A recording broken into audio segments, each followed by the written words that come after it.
Admiral Keth'var stood on the bridge of the Dominion's fist, watching Earth grow larger in the view screen.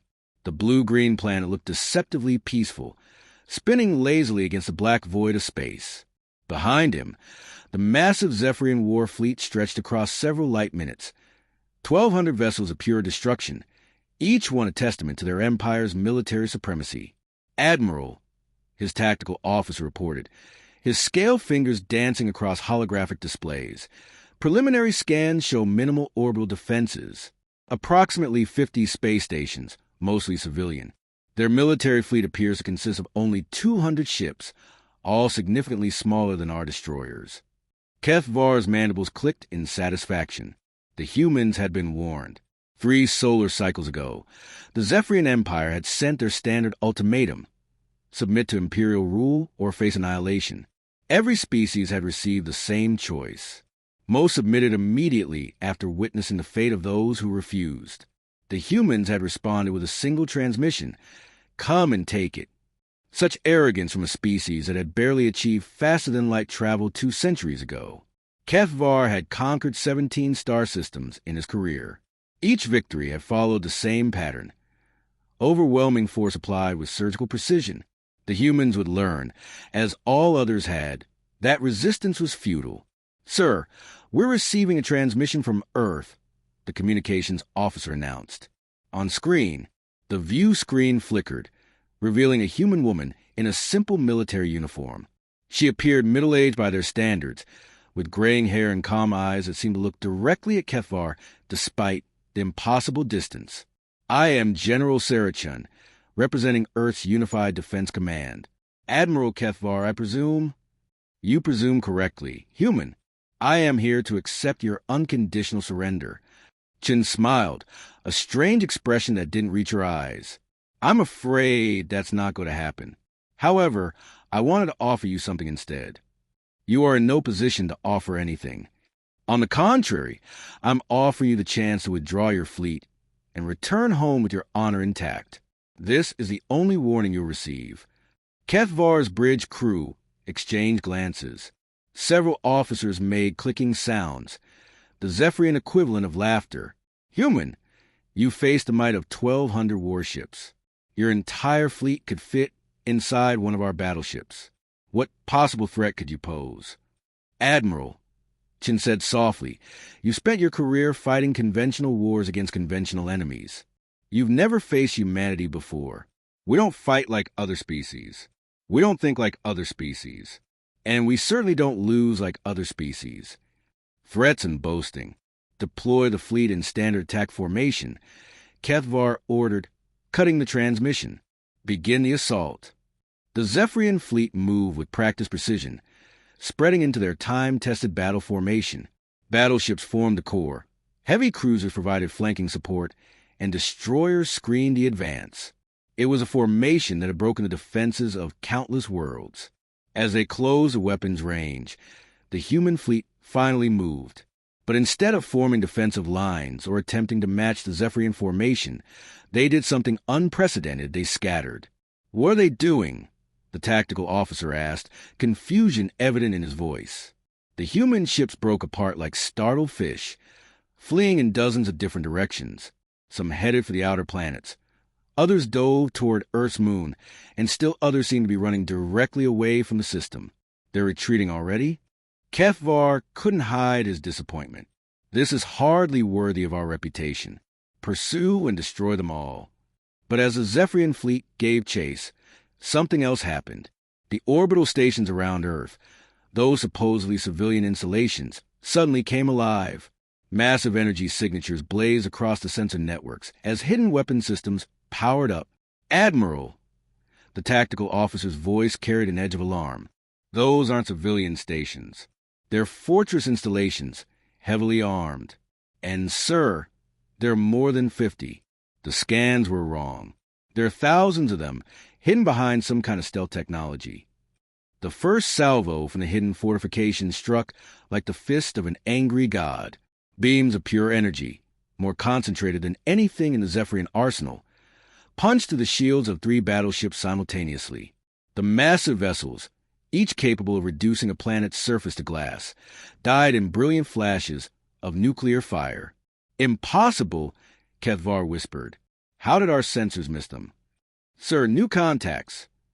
The tactical officer's voice cracked with stress. Ships decloaking throughout the system. Hundreds of them, no, thousands. They were hiding behind every asteroid, every moon, every debris field. The trap was springing shut.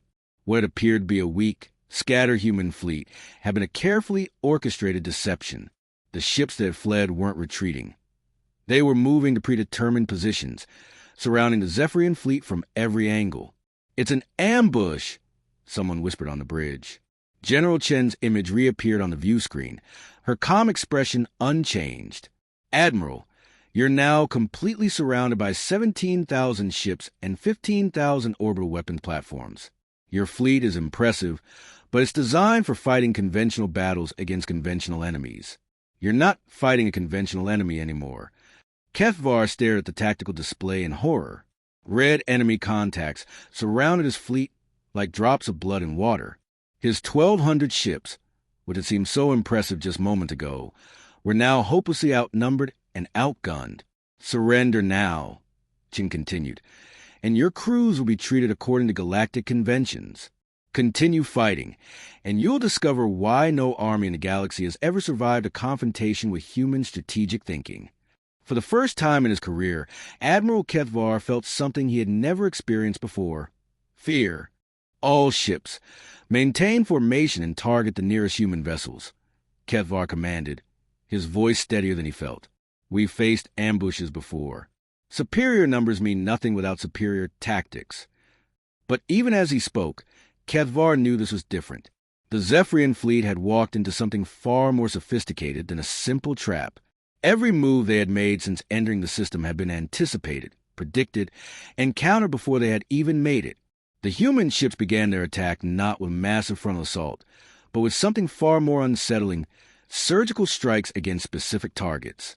Instead of engaging the Zephyrian battleships, they focused their fire on support vessels, communication relays, sensor arrays, and command ships. Sir, we're losing coordination across the fleet, the communications officer reported, his voice tight with panic. They're jamming our frequencies and targeting our command vessels specifically. Half the fleet can't receive orders. On the tactical display, Keth'var watched his perfectly organized battle formation begin to fragment. Without proper communication, his ships were operating independently, each captain making decisions based on incomplete information. The humans had identified the Zephyrian fleet's greatest strength, its coordination, and systematically dismantled it. How are they doing this? He demanded. Our encryption codes are unbreakable. It should be impossible for them to jam our communications so precisely. His intelligence officer, Commander Yethal, looked up from her station with a grim expression. Sir, I've been analyzing their attack patterns. They're not just jamming random frequencies. They know exactly which channels we're using, which ships are command vessels, and which systems to target first. It's as if what? As if they fought us before. Multiple times. Keth'var's blood ran cold.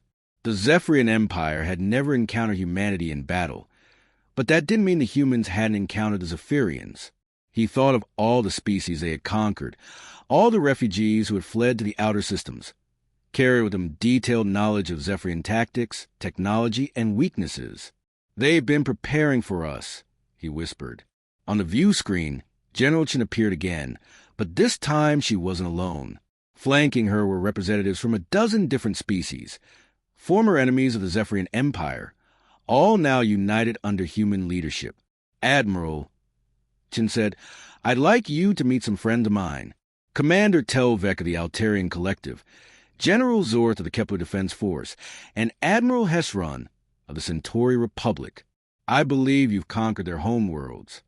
Each alien officer stared at Keth'var with undisguised hatred.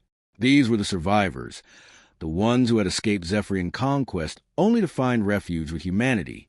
For the past 50 years, Chen continued, we've been learning everything there is to know about your tactics, your technology, and your weaknesses. Every battle you fought, Every victory you celebrated has been studied and analyzed. We know how you think, Admiral. We know how you fight, and we know how to beat you."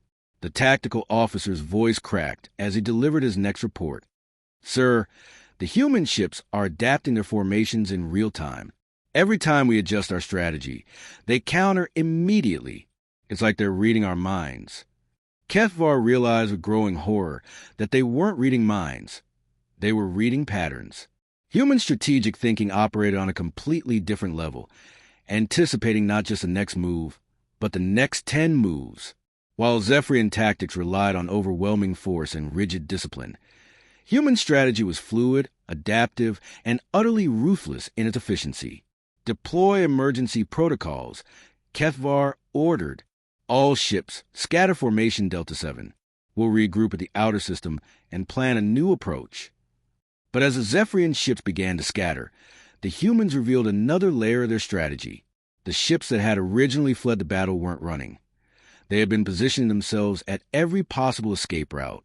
The Zephyrian fleet found itself channeled into specific paths, herded like livestock toward predetermined killing zones. "They're not just reacting to our moves," Yethal said, her voice filled with a mixture of admiration and terror. "They're forcing us to make the moves they want us to make.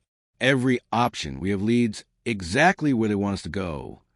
Keth'var watched in fascination and horror as his fleet was systematically dismantled. The humans didn't just win through superior numbers or technology. They won by making victory inevitable. Every Zephyrian decision, from the moment they entered the system, had been predicted and prepared for. "Sir," the tactical officer called out, "we're receiving surrender requests from 17 of our ships. The crews are terrified." Keth'var looked at the tactical display. In less than an hour, his mighty fleet had been reduced to a scattered collection of damaged ships, their formations broken, their communications disrupted, and their morale shattered. They hadn't just lost a battle. They had been intellectually dominated by an enemy that thought 3 dimensions ahead of them. But the most terrifying realization was yet to come. "Admiral," Yethal said quietly, "I've been analyzing the human attack patterns, and I've found something disturbing. This entire engagement, our ambush, their counter-ambush, even our current position, it's all been recorded before." "What do you mean?" "Sir, this exact scenario appears in human military simulations from 20 years ago. They didn't just predict that we would invade. They knew exactly how we would invade, what formation we would use, and how we would react to each stage of their defense. This isn't a battle, Admiral. This is an examination, and we're failing." General Chen's voice came through the comm system one final time. "Admiral Keth'var, you have 1 minute to order a full surrender, or we will demonstrate why human strategy has never been defeated. Choose wisely." Keth'var stared at the tactical display, watching the red dots of human ships closing in from all directions, and understood with crystal clarity that he was facing something unprecedented in the galaxy's military history, a species that had turned warfare itself into a science. "All ships, stand down," Keth'var said quietly, his words carrying across the emergency channels to what remained of his fleet. The admission of defeat tasted like poison in his throat, but the alternative was a complete annihilation of 1,200 crews. Around him, his bridge officers stood in stunned silence. In less than 2 hours, the most powerful military force in the galaxy had been reduced to a collection of defeated ships waiting for the enemy's mercy. General Chen's face appeared on the view screen, her expression neutral but not unkind. "A wise decision, Admiral. Prepare to receive boarding parties for formal surrender proceedings. Your crews will not be harmed." The next several hours passed in a haze of humiliation. Human Marines boarded the Zephyrian vessels with an efficiency that spoke of long preparation. They moved through the ships like they had studied the deck plans for years, which Keth'var realized they probably had. But what struck him most was their demeanor. The humans weren't gloating or cruel. They were professional, almost respectful. They secured weapons and restricted crew movements, but they also provided medical aid to the wounded and ensured that all prisoners were treated according to galactic conventions. Keth'var found himself in the Dominion's Fist's main conference room, facing General Chen across a simple metal table. She had arrived with a small entourage, including several of the alien officers who had appeared on his view screen earlier. "I have to ask," Keth'var said, breaking the silence that had stretched between them. "How long have you been planning this?" Chin folded her hands on the table. "The moment we made first contact with refugees from your conquests, we began preparing for this inevitable confrontation. That was 63 years ago." 63 years, Keth'var repeated. "You've been preparing for a war that hadn't even begun. Admiral, warfare isn't about fighting battles. It's about winning them before they start. Every human child learns that the greatest victory is the one that never requires bloodshed. But when bloodshed becomes necessary, we ensure it happens on our terms." Commander Telvec, one of the alien officers, leaned forward. His species had been conquered by the Zephyrians 15 years earlier. "You destroyed my homeworld, Admiral. Killed billions of my people because we refused to submit to your empire. But instead of seeking revenge, we sought something better. We sought victory." Chin nodded. "Telvec and the other refugees didn't come to us for protection. They came to us with knowledge. Every detail of your military structure, your battle tactics, your technology, and most importantly, your psychology. We spent decades studying how your people think, how you approach problems, and how you make decisions under pressure." Keth'var felt a chill run down his spine. "You've been inside our heads from the beginning. In a sense, yes. Human strategic thinking operates on the principle that knowing your enemy is more valuable than any weapon. We don't just prepare for what our enemies might do.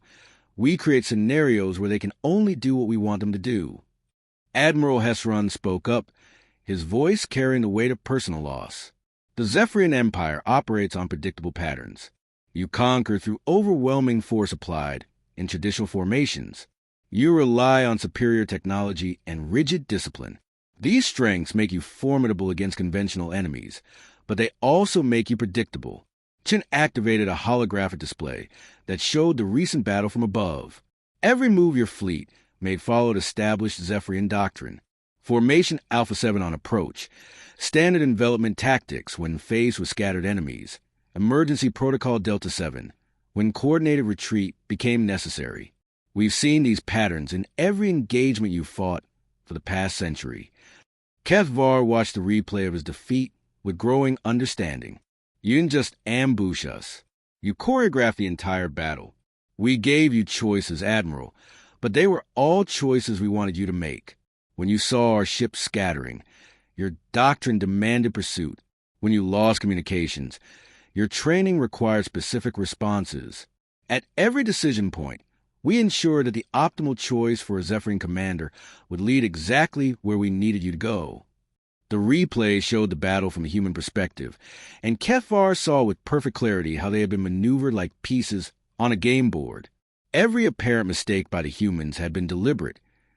Every seeming advantage for the Zephyrians had been a carefully laid trap. "But why reveal this to me?" Keth'var asked. "Why show me how thoroughly we were outmaneuvered?" Chen's expression grew serious. "Because this battle was never about defeating one Zephyrian fleet, Admiral. This was about sending a message to your entire empire. By now, recordings of this engagement are being broadcast across every Zephyrian world. Your people are seeing their invincible navy defeated not through superior numbers or advanced weapons, but through superior thinking." Telvec smiled, a predatory expression that reminded Keth'var that despite their current alliance, this being had every reason to hate him. "The psychological impact will be devastating. Your empire has never faced an enemy that could predict and counter your every move. Your military doctrine, your entire strategic framework, is now obsolete. We're offering the Zephyrian Empire a choice," Chin continued. "The same choice we offered you at the beginning of this engagement. Withdraw from all conquered territories, release all subject species, and return to your home systems. In exchange, we'll help you transition to a peaceful role in the galactic community." Keth'var laughed bitterly. "And if we refuse, then we'll do to your entire empire what we just did to your fleet. Admiral, you've conquered 17 star systems using the same tactics, the same approach, the same predictable patterns. We've studied every one of those conquests. We know exactly how your empire will respond to our ultimatum, exactly what strategies you'll employ, and exactly how to counter each one. The room fell silent as the implication sank in. Keth'var realized that he wasn't just a defeated admiral, he was a case study. His entire military career, everything he thought he knew about warfare and strategy, had been analyzed, categorized, and prepared for by an enemy that thought generations ahead. "How many other species have you done this to?" he asked quietly. Chen's smile was almost sad. "Admiral, we've never had to do this to anyone else. Every other species we've encountered has been reasonable. They've listened to our diplomatic overtures, engaged in meaningful negotiations, and found peaceful solutions to conflicts. You're the first empire we've met that only understands a language of force. So you spoke to us in our own language. And now you understand that even in the language of force, humanity speaks with perfect fluency." 3 months later, Keth'var stood in the council chambers of Zephyr Prime, facing the high command of the Zephyrian Empire. The massive circular room, carved from black volcanic stone and decorated with the banners of conquered worlds, had never felt so oppressive. Around the curved walls, holographic displays showed the current state of the Empire, and it was not good.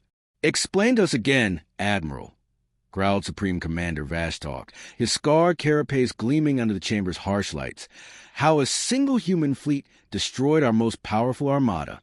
Keth'var had given this briefing 17 times in the past week to various levels of command. Each time, the reaction was the same: disbelief, denial, and rage. The high command simply could not accept that their military supremacy had been so thoroughly dismantled. "Supreme Commander, as I've explained, it wasn't a single fleet. Our intelligence estimates suggest the humans deployed over 17,000 vessels, supported by 15,000 orbital platforms.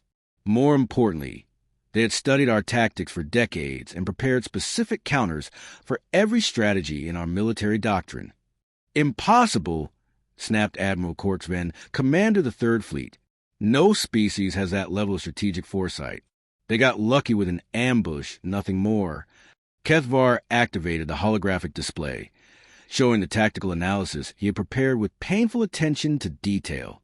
"Commander, this was not luck. Every move we made was predicted and countered. They knew our formation preferences, our communication protocols, even our emergency retreat procedures. This was the result of systematic study and preparation. The silence that followed was heavy with tension. Finally, Supreme Commander Vashtok spoke again. "What of our retaliatory strike? The Second Fleet should have reached the human colony of New Geneva by now." Intelligence Director Keth'var stepped forward, her movements careful and deliberate. "Supreme Commander, we received the final transmission from Admiral Keth'var 3 hours ago. The Second Fleet has been defeated." The words hung in the air like a death sentence. The Second Fleet was the Empire's most elite force, commanded by the most experienced admiral and equipped with their most advanced technology. "How?" Vashtok's voice was barely a whisper. "The same way, sir. The humans were waiting for them. Not only were they prepared for Admiral Keth'var's arrival, but they had positioned forces to exploit every tactical doctrine he employed. The engagement lasted 47 minutes. We lost 1,100 ships. The humans lost 36. Keth'var felt a sick certainty settling in his stomach. They're not reacting to our strategies. They're anticipating them. Every fleet we send is walking into a prepared trap. That's impossible, Keth'var insisted. No species can predict military strategy with that level of accuracy. "Admiral," Keth'var said quietly, "we've received intelligence reports from our deep space reconnaissance units. The humans aren't just preparing for individual battles. They're preparing for the entire war. They have fleets positioned at strategic points throughout our territory, supply lines established along predicted invasion routes, and fortress systems constructed at choke points we haven't even identified yet." The holographic display changed, showing a three-dimensional map of Zephyrian space.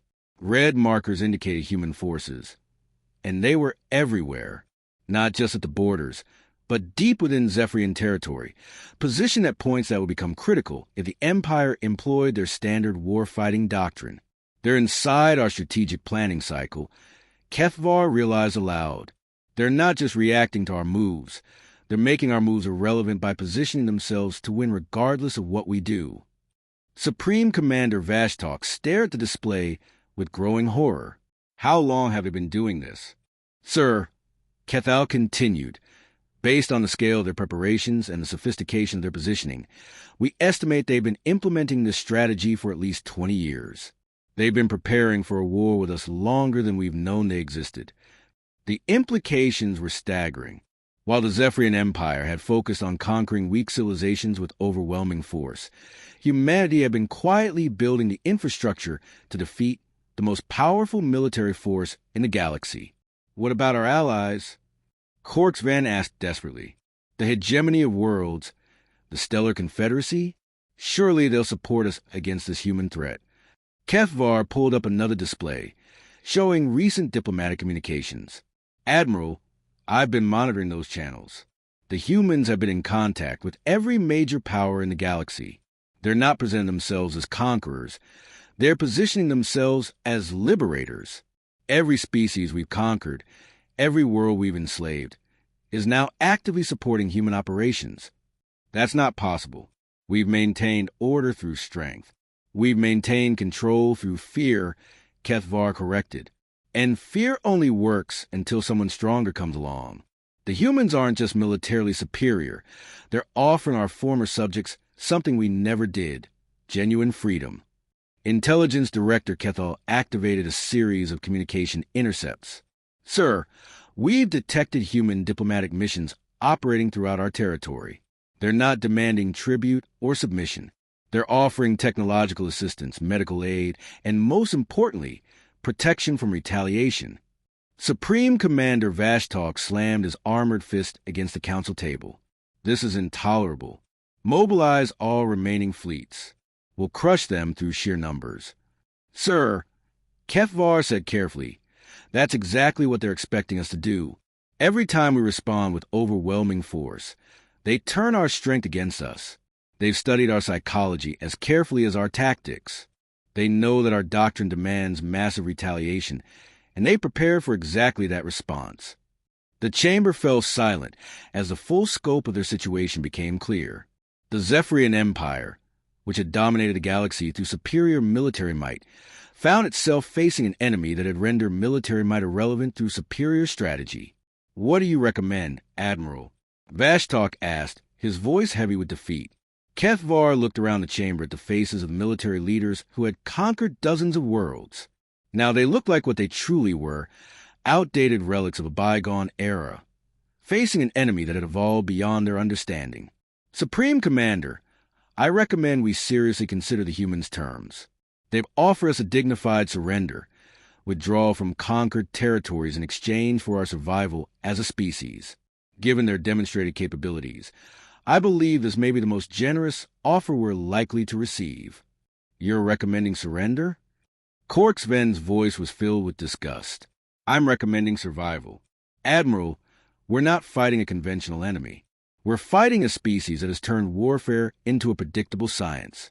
Every move we make, every strategy we employ, has already been studied and countered. We can continue fighting and face complete annihilation, or we can accept their terms and preserve our people. Supreme Commander Vashtok stared at the strategic display, watching the red markers that represented human forces positioned throughout their empire like a terminal disease. How long? He asked quietly. How long do we have before they implement their final strategy? Keth'var consulted his tactical analysis. Based on their current positioning and the pattern of their previous engagements, I estimate they're ready to begin the final phase immediately. They're simply waiting for our response to their ultimatum. And if we refuse, then, Supreme Commander, we'll discover why no army in the galaxy has ever survived against human strategic thinking. 1 year later, Keth'var stood on the observation deck of the orbital station New Harmony, watching construction crews from a dozen different species working together to build what will become the galaxy's first interspecies cultural center. The irony wasn't lost on him. He was now serving as a strategic advisor to the very humans who had defeated his empire so completely.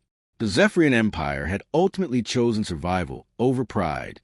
The withdrawal from conquered territories had been swift and surprisingly peaceful, orchestrated by human logistics experts who had planned every detail down to the last supply convoy. What could have been a chaotic collapse had instead become an organized transition. Regrets, Admiral? General Chen approached from behind, her footsteps quiet on the deck plating. Keth'var turned to face his former enemy, now his colleague. The transition from conqueror to advisor had been difficult, but not as difficult as he had expected. The humans had been true to their word. No reprisals, no humiliation, just a firm but fair reintegration into galactic society. Every day, General, but not the regrets you might expect. Chun joined him at the observation window. Below them, Zephyrian engineers worked alongside former slaves they had once oppressed, building something that would have been impossible under the old empire, a future based on cooperation rather than conquest. What regrets, then? That it took defeat to show us what we could have been. My people are natural builders, engineers, organizers. We could have been contributing to galactic civilization for centuries instead of dominating it. Chin nodded.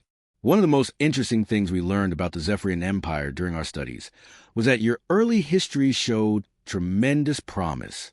Before the conquest doctrine took hold, your people were explorers, scientists, artists. The military supremacy was relatively recent. 300 years, Keth'var confirmed. We discovered we were good at war, and we let it define us. It became easy to take what others had built than to build something ourselves. And now, Keth'var gestured toward the construction project below. Now we're remembering how to build again. It's harder than conquering, but infinitely more satisfying. The conversation was interrupted by an alert from Chen's communication device. She listened for a moment, then looked at Keth'var with an expression he had learned to recognize. The same focus intensity she had shown during their first encounter. Admiral, we have a situation. Long-range sensors have detected a fleet approaching from the galactic rim. Unknown configuration, but the energy signatures suggest military vessels. Keth'var felt a familiar chill. How many ships? Approximately 3,000. They're not responding to hails, and their approach vector suggests hostile intent. As they made their way to the command center, Keth'var found himself analyzing the situation with the strategic mindset that had made him successful as a Zephyrian admiral, but now informed by everything he had learned about human tactical thinking. General, if I may ask, how long have you been preparing for this? Chin smiled grimly. Since the day we detected deep space probe signals from that region 18 months ago, we've been monitoring the galactic rim for signs of other potential threats. The command center was a hub of controlled activity.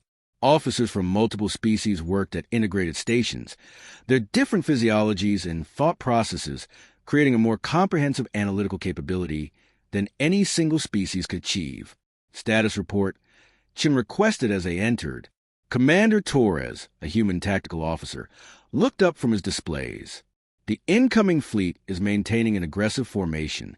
Based on their approach vector and speed, they'll reach the outer system in approximately 6 hours. We've attempted communication on all standard frequencies with no response. Energy signatures? Unknown technology, but significantly more advanced than anything in our databases. These aren't using conventional fusion drives or plasma weapons. The power reading suggests some form of exotic matter manipulation. Keth'var studied the tactical display with growing concern. General, this isn't following any pattern we've seen before. Look at their formation. It's not Zephyrian, not like any of the other military doctrines we cataloged. Which means your standard strategic preparation might not be sufficient. You've been studying known military philosophies and tactical frameworks. This could be something entirely new. Chun turned to address the command center. All stations, implement first contact protocols with unknown hostile intent. I want every piece of data we can gather on their capabilities, their formation, their likely strategic thinking. And I want alternatives to our standard defensive strategies. As the command center burst into activity, Keth'var realized something remarkable was happening.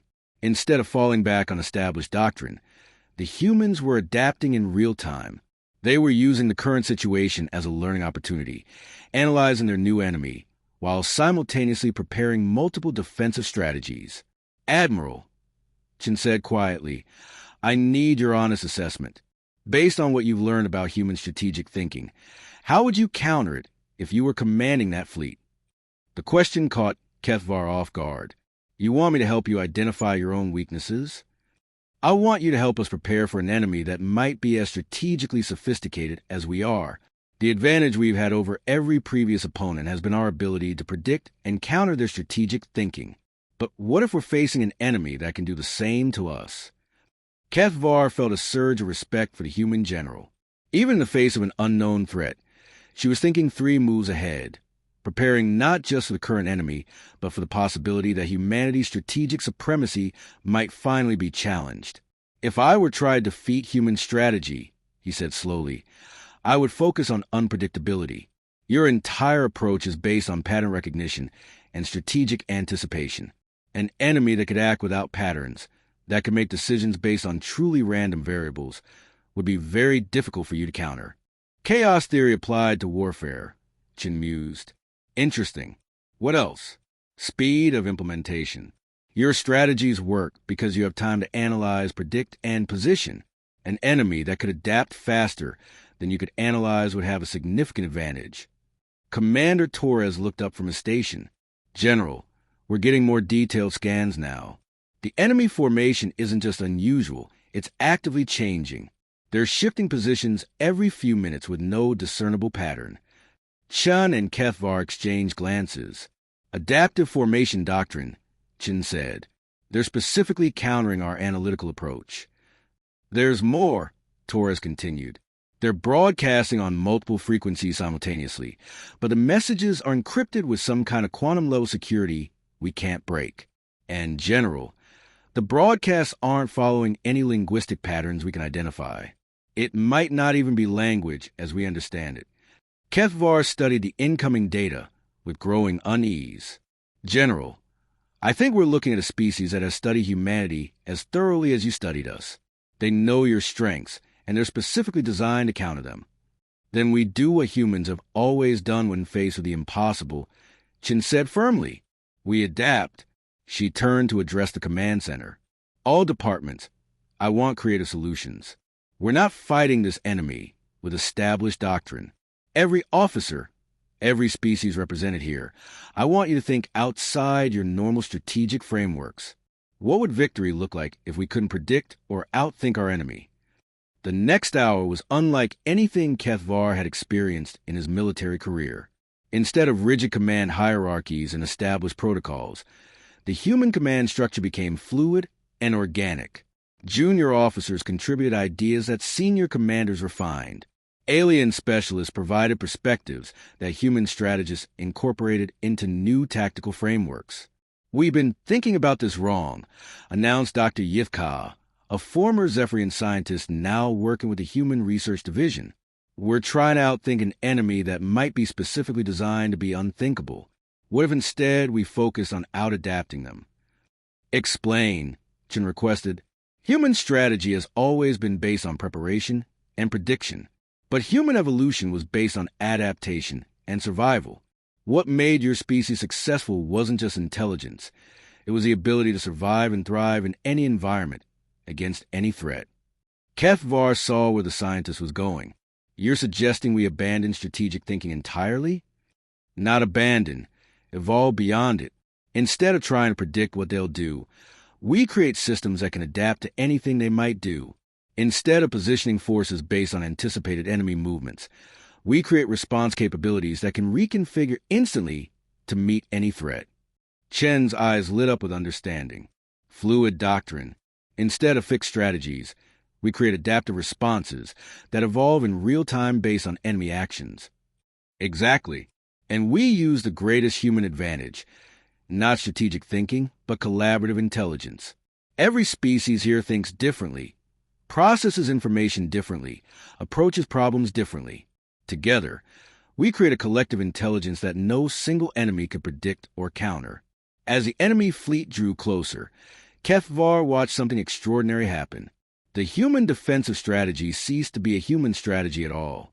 It became something unprecedented in galactic history, a truly multi-species collaborative defense that incorporated the best strategic thinking from dozens of different civilizations. Zephyrian engineering precision Altarian intuitive combat instincts, Centauri mathematical modeling, and human adaptive strategy merged into something greater than the sum of its parts. When the first exchange of fire began, the enemy fleet found itself facing not a predictable human response, but an evolving, adaptive defense that changed faster than their own ability to analyze it. For the first time in the galaxy's recorded history, an enemy had encountered something they couldn't prepare for: genuine cooperative evolution in real time. As the battle reached its climax, Keth'var realized that humanity's greatest strategic achievement wasn't their ability to outthink their enemies. It was their ability to inspire former enemies to become allies, creating a collective intelligence that no single species, no matter how advanced, could hope to defeat. The galaxy had found its defenders not in human strategic superiority, but in human capacity to unite diverse minds toward a common goal. And in that unity, no army, no matter how powerful, how advanced, or how unpredictable, could survive against the combined wisdom of an entire galaxy working together. Victory, Keth'var understood, wasn't about human strategy after all. It was about human character, and their unique ability to help others become the best versions of themselves.